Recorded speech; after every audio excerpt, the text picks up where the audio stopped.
Hello and welcome to the ID Talk podcast. My name is Peter Counter and I am the editor-in-chief of FindBiometrics and Mobile ID World, where we are reporting constantly on the rapidly evolving biometric security space, which is playing an important role in keeping the world safe and secure as we return to the office.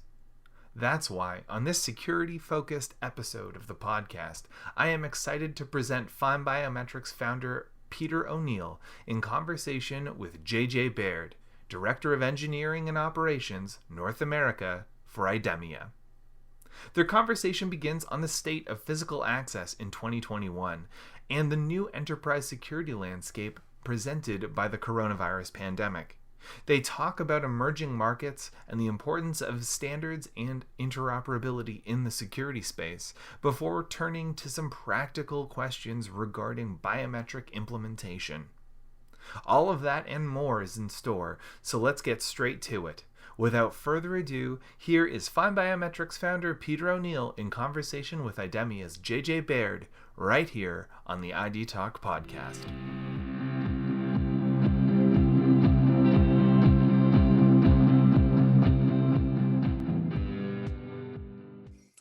Hello and welcome to the ID Talk podcast. My name is Peter O'Neill and I am the founder of FindBiometrics and Mobile ID World. Today, my guest is JJ Baird, Director of Engineering and Operations at IDEMIA. Welcome, JJ. Thank you so much, Peter, and thanks for having us here today. We really appreciate it. You're very welcome. And I'd like to kick off our conversation today talking a little bit about this past year and biometric access control. How has the biometric physical access market changed during the pandemic to meet the needs of enterprises? So, as you know, the use of biometric technology is already prolific in everyday life, ranging from smartphones that require fingerprints for identification to border control systems with facial recognition technology. And all of that we've kind of seen continue as the pandemic went through. Market projections of the biometric industry seems to have estimated to reach around 28.83 billion by 2027, driven not only by developments in the healthcare industry, but demand for high levels of security in private, commercial, and public establishments. And as countries have started to recover from the pandemic and cautiously open offices and spaces, some employees have expressed hesitancy in returning to work due to multiple contact points at entry. Employers therefore face the challenge of keeping their workers safe, not only when transitioning in and out of a workplace, but even between spaces. And many of the owners of enterprise level buildings that must remain open during the pandemic have considered upgrading their existing biometric equipment to frictionless alternatives that involve biometrics, which brings more security and more convenience than the traditional access control methods that have existed, like the simple badges or even contact biometric devices or badges. So in this new normal, we've seen that facial recognition technology, for example, offers an effective solution to these issues and can be combined with other tools and technology to enhance the overall building and space security. And it gives us advanced metrics for identification while allowing better hygiene practices and increase in convenience and efficiency by being able to scan more people in less time. And these benefits will have the potential to transform workspaces into safe and healthy areas that will positively affect worker output and productivity. You know, it's very interesting, JJ, when I hear you talk about the valuations, the where the marketplace will go. Having been in the market for the 20 years, been following the biometric space, to hear those kinds of numbers is quite remarkable, and couldn't agree more. You know, it's interesting you mentioned healthcare. We did a podcast with and a webinar with the HIMSS group earlier this year. It's a marketplace I've been following actively for several years now because they're a fair bit behind, you know, financial services and physical access and generally. So nice to hear that you're mentioning that marketplace as well. And now these changes have coincided with a period of widespread digitization for businesses of basically all sizes. What new challenges have emerged for organizations that rely on physical security, and do biometrics offer a solution? So I think IT departments have certainly had some sleepless nights since the pandemic started. There's so many things that are out of their control nowadays, where they used to control everything, where people were controlled who actually get access to the building. And then from there, they knew, okay, at this point, if they're in the building, now they can get access to network resources. But that first part of things have kind of started to fall away. And we've seen that biometrics offer the perfect solution here in terms of security, convenience, and hygiene, where we're seeing biometrics not just being used for physical access, but also for logical access, multi-factor. So I'm sure all of you have seen this before. If you open up your phone and you want to gain access to your company's network, there's usually some multi-factor application that you have to open to put in some codes, give you one-time pins. And we've even seen some customers integrate biometric checks alongside these multi-factor or OTP type solutions. But it is interesting to note that logical access control has been growing in parallel to physical access control. And we can really separate this into two main categories. The first one is the access to the normal operating system and its features. So when you open up your computer, you want to log into Windows, you have your onboard webcam or some integrated biometric sensor on your laptop. And we've been seeing big companies and hardware brands use this for some time now. But the second one, and this is the one where we're seeing the growth now, is application-based logical access, which are used to control strategic points of the identity of users to protect access to strategic resources. So user can verify their fingerprints on a USB reader connected to their workstation for single sign-on, or to digitally sign documents or critical operations. So where we see this actually being used the most is in places like the banking or the insurance sector, where there's massive transactions being signed off on. And we want to make sure that the person that's authorizing these transactions is the actual person and not just their credential or password that's being verified. So a reader like our MSO 1350, for example, which is also widely used in the Middle East region, even combines things like a card reader for an EID or corporate access card and a fingerprint sensor to enable multi-factor authentication, where it's actually reading that fingerprint information from the card itself. And so we're seeing, biometric technology becoming more and more popular, and it's one of the huge reasons why we've collectively become comfortable with using biometrics as a society. Now, some markets are always a bit ahead of the curve in adoption of biometrics. Financial services comes to mind, and new identity technologies. What markets are most enthusiastically adopting biometrics for physical access today, and where do you see it catching on next? I found your conversation about real estate, legal, insurance, and the digital signing fascinating. Where do you see it catching on next?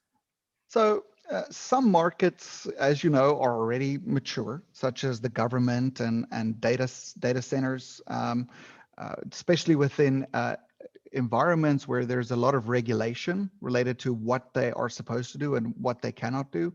We're definitely seeing a lot of biometrics, for example, in military bases and several administrative buildings. They've been using biometrics for decades now. And any end user that has a strong need to secure their facility, whether they're attempting to protect highly confidential or classified data, whether they're securing extremely expensive equipment, or if they're especially vulnerable to attacks from intruders, or required by law, as I said, to meet certain minimum security requirements. These facilities usually already have biometric readers. But at IDEMIA, we approach market through a partner channel. We do not sell directly to end users. And That includes a wide variety, both on the private and public sector, such as airports, production plants, hospitals, universities, head offices, especially banks are a huge adopter, telecom operators, as we said, insurance companies. There's a really big variety of markets, and we don't just zoom on just one. But where I have seen, and going back to your question, is where I have seen a lot of uptake in biometrics is in the tech sector. So your large tech companies, I'm not at liberty to give any names, unfortunately, but we're definitely seeing more of a need for these large tech companies to start protecting their employees in their facilities, because unfortunately we are seeing more of these active shooter type threats in the workplace, and physical security has really become very important for these organizations that seem to be more vulnerable than others. And IDEMIA, does not only offer physical access solutions, but also offer video analytics for biometrics in our augmented vision platform with both live and post-event analysis to help curb some of these events and detect bad actors even before they enter the door. Well, and speaking of bad actors, when you mentioned data centers, the gas attack, the food distribution attacks, and it must be so critical these days from a physical access standpoint to make sure that the data centers themselves are rock solid. So fascinating to see how the pandemic has really escalated a lot of these trends that we've been seeing in our identity industry over the past many years.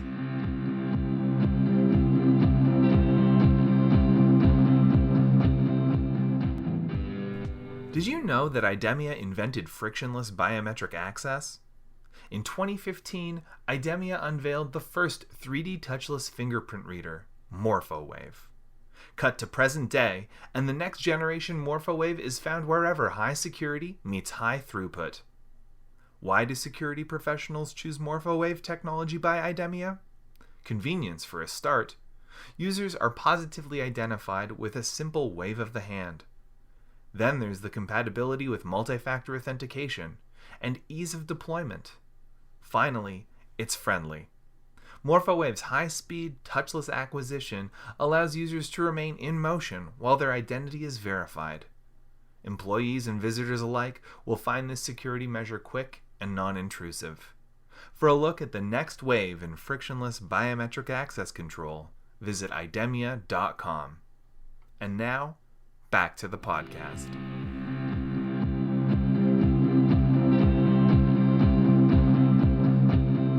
And what I'd like to do now, JJ, is shift the conversation a bit to privacy, interoperability, things like that. And what role do you think standards play in the biometric security space, and why is it important to foster a culture of interoperability when it comes to security? There's actually quite a few standards that are applicable when it comes to biometrics, and even physical access control in particular. We're starting to see the emergence of more and more standards start coming out, not just for biometrics, but the security industry as a whole. And there's a couple of areas that we can really look at. The first part is biometric performance. So how do we standardize biometric performance, and how do we create a standard for the way that we measure biometric performance?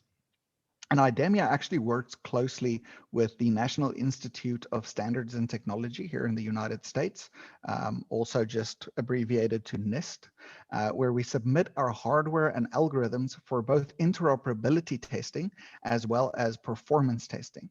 And this really creates a level testing ground to test various hardware against one another, but also show how the various interoperable biometric templates fare based on the hardware and algorithms used.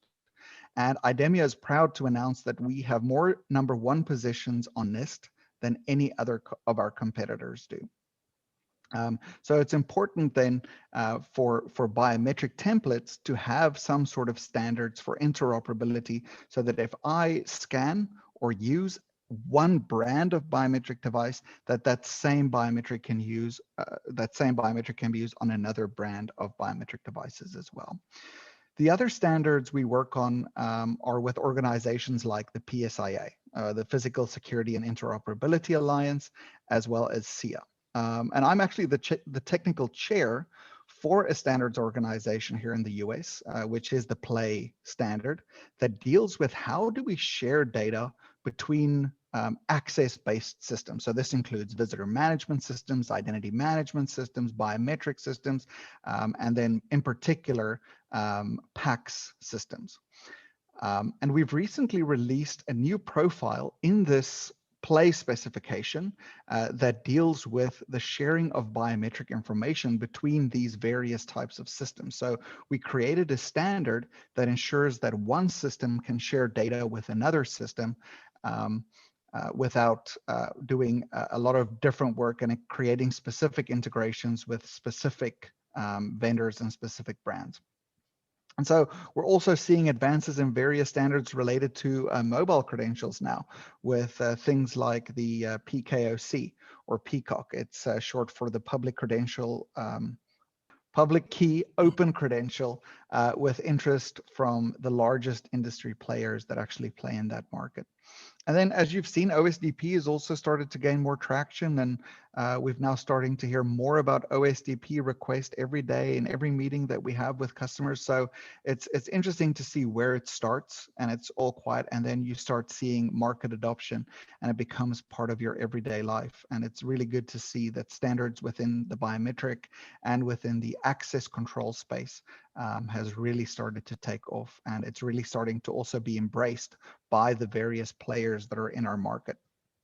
And when it comes to why is it important, I think there's, we could almost spend an entire session talking about why are standards important and or interoperability important when it comes to security. But one of the things that I always say is it makes it cheaper for the customer because there's less proprietary solutions and less creating integrations into very specific type of systems. So if you look at IDEMIA specifically, for example, we have to create integrations into every single PACS partner that we work with. So that's obviously a cost for every single PACS partner that we work with to create a specific integration into their specific systems, and standards immediately do away with that. The other thing is security. Some people might look at it and say, oh, but everyone now knows what that security system looks like, so it maybe is easily fooled. But it's actually quite the opposite. There's so many more eyes and so many more brains and so many more people, not just looking at it when it's designed, but also critiquing the design of these security solutions, that at the end of the day, we end up with more secure solutions that are more widely accepted by the market as well as our customers. And so our technology is completely interoperable, modular, and able to integrate with other devices in different use cases. And our technology are also used part of much larger projects, such as gates, CCTV, for community areas or industrial sites. No matter how big a project, it all starts with positively identifying users. And then interoperability is important to guarantee the accuracy of contactless devices as well, working with legacy databases. So for example, in 2019, IDEMIA carried out the interoperability assessment of 2019 called contactless to contact fingerprint capture.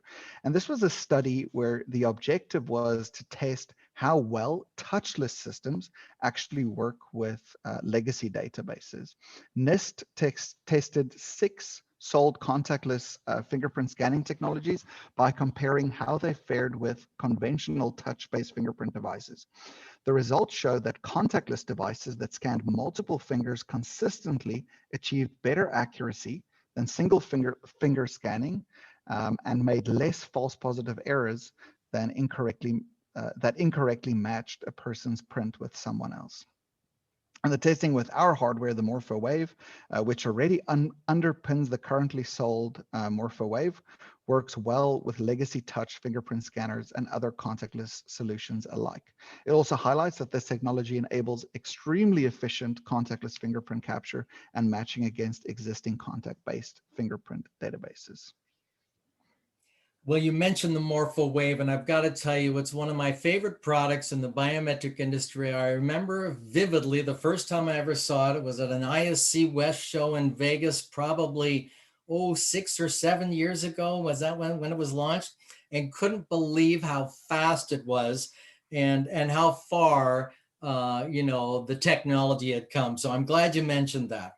And it also leads into you talked a little bit about legacy systems, and thinking back over the years, one of the biggest obstacles to adoption has been the cost of replacing legacy systems.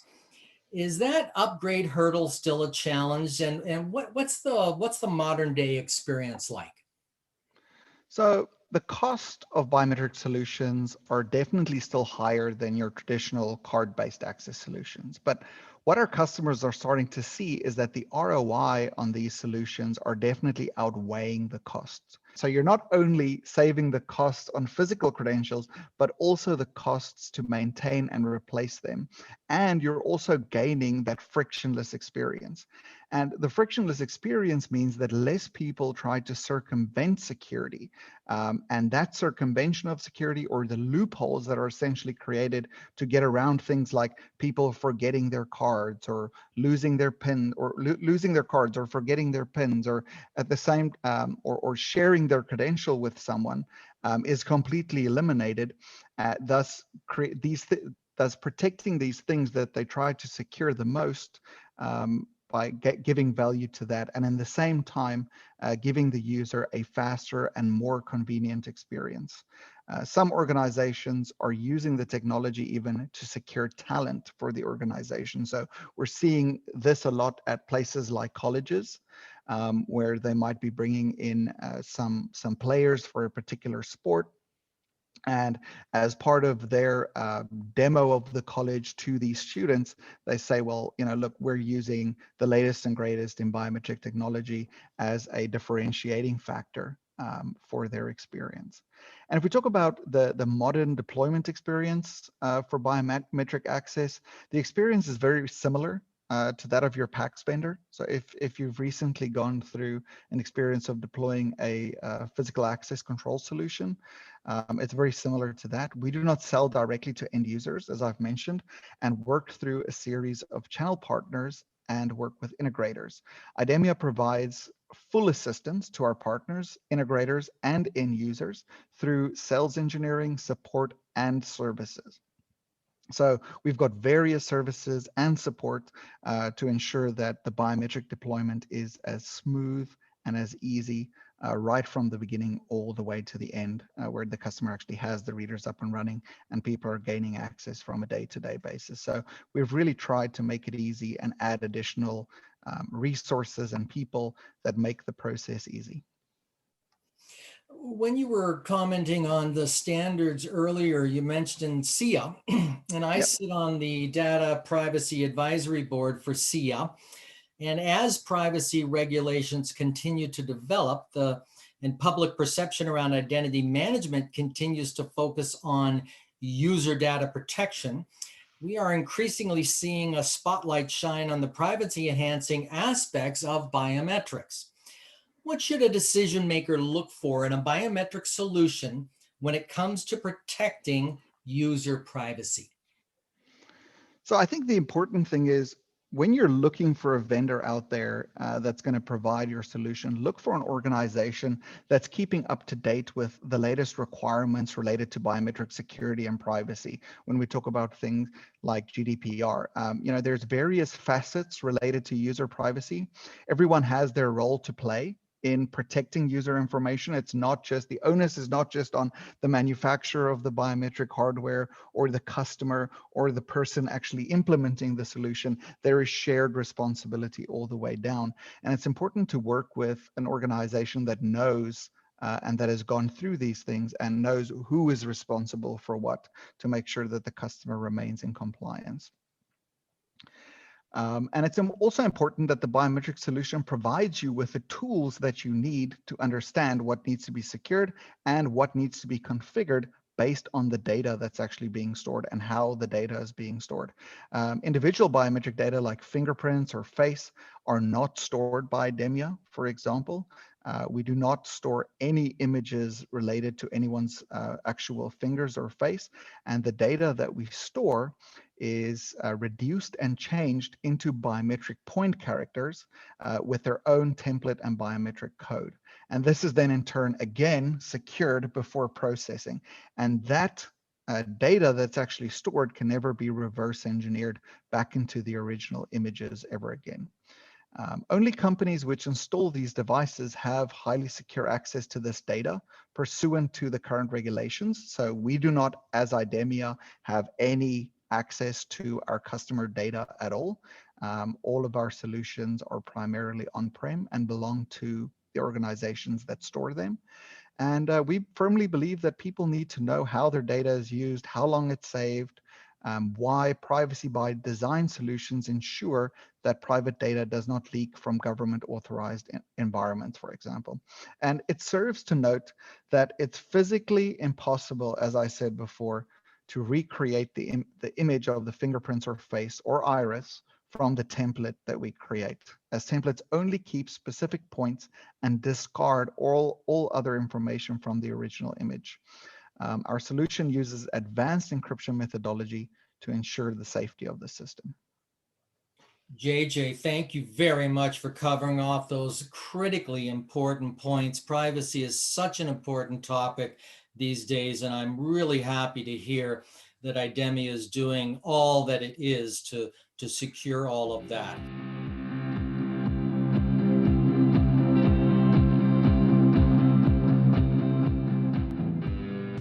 Every day, customers and employees trust that they will be safe as they go about their lives. As a business owner and employer, how do you live up to that trust? You choose a partner who has earned the public's trust. With more than 40 years of experience in biometrics, IDEMIA is the undisputed leader in biometric security systems. Their algorithms and sensor technologies, combined with their end product design and manufacturing expertise, make them the partner of choice for the most prestigious organizations. IDEMIA solutions, encompassing contact and touchless biometric readers, have been deployed in more industries and more challenging environments than any other vendor's solutions. Visit idemia.com today for a look at the next wave in frictionless biometric access control. And now, back to the podcast.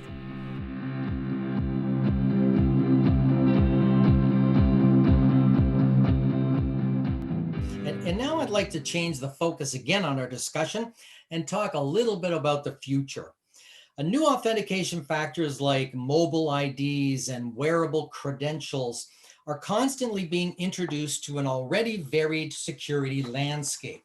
Where do biometrics fit in as the security industry continues to grow along these new innovations in identity? So the core message related to biometrics, I think, still remains unchanged. Whether it's a wearable or a mobile credentials, these technologies do not identify the actual person holding the credential, but rather the credential itself. So this means that these things can still be borrowed, they can still be lost, they can still be stolen. But in saying that, these credentials are certainly adding more layers of security and convenience. And as IDEMIA, we've also made a concerted effort to ensure we integrate with these solutions, because we're saying, biometrics is definitely the better solution, but you can also enhance the security by combining them with biometrics to create a 2 or 3-factor authentication solution. And so we've recently released new variants of both our MorphoWave as well as our Vision Pass that can, for example, read the mobile credentials from HID, and that can be combined with biometric authentication or used as a single factor or combined with PINs. So we give customer the option of choice. And I think it's definitely important for us to embrace constant advancement in security because these make our facilities more convenient and more secure at the same time. Well, and it's such an exciting time to be in our industry, JJ. I'm sure you're feeling that as well. And part of the digital transformation that we were talking about a little bit earlier is an increasing enthusiasm for converged security, in which physical and logical access combine to give users a unified security experience online and offline. How do you expect biometric access to evolve as converged security continues to catch on? We're already seeing that IT security and physical security teams are being merged. And the largest part of a physical security project nowadays are actually working with the IT or cybersecurity departments. And I think we're getting closer every single day to that position where we're going to see a merge between physical and logical access for both biometrics and physical access credentials. And we're seeing this trend actually in some markets already. We're actually seeing it in manufacturing, where the same biometric credential that's being used to give an employee access at the door is the same credential that's being used at the machine before they actually start the machine up to authenticate and make sure that it's the correct person actually operating this piece of manufacturing equipment. And we see that as well in highly regulated environments like pharmaceuticals, where we only allow people to log into the IT infrastructure once we've actually confirmed that they've entered the building. And so we're seeing more and more this line between physical and logical access control is being blurred, and the teams that are used to manage them are becoming more converged as well. Where they're starting to become single teams that's managing security as a whole and not just physical or IT-based security. And JJ, as you were describing all that, my mind was just racing ahead, the manufacturing, pharma, but also, as we talked earlier, healthcare and airports and guest services, stadiums. I see it almost everywhere. And I think the pandemic, again, has just escalated this urgent need to get moving ahead quickly. Absolutely. And finally, how can listeners get in touch with you to learn more about what we have discussed during this episode? So you're more than welcome to send me an email at jj.baird@idemia.com. You can also go on our website, www.idemia.com. And we actually have a website dedicated to our access control devices, which is biometricdevices.idemia.com. So you're more than welcome to go visit all of these resources. We've got very interesting marketing materials. We've got videos. Also, do feel free to join our LinkedIn group. We've actually got a special LinkedIn group. Just apply to actually get access to it. And we share a lot of exciting information, not just related to IDEMIA products, but to the whole biometric industry as a whole on that LinkedIn page there. JJ, it has been my pleasure speaking with you today, and I really hope we get a chance to meet in person very soon. Same. Thanks, Peter.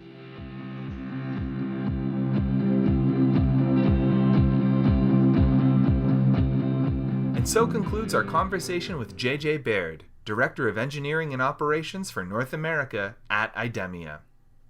To learn more about the topics discussed in this episode, visit idemia.com. I'd like to thank JJ again for joining us today, and thank you to Peter O'Neill for conducting the interview. Our podcast theme music is by Logomrad. I have been your host, Peter Counter. Thank you for listening to the ID Talk podcast.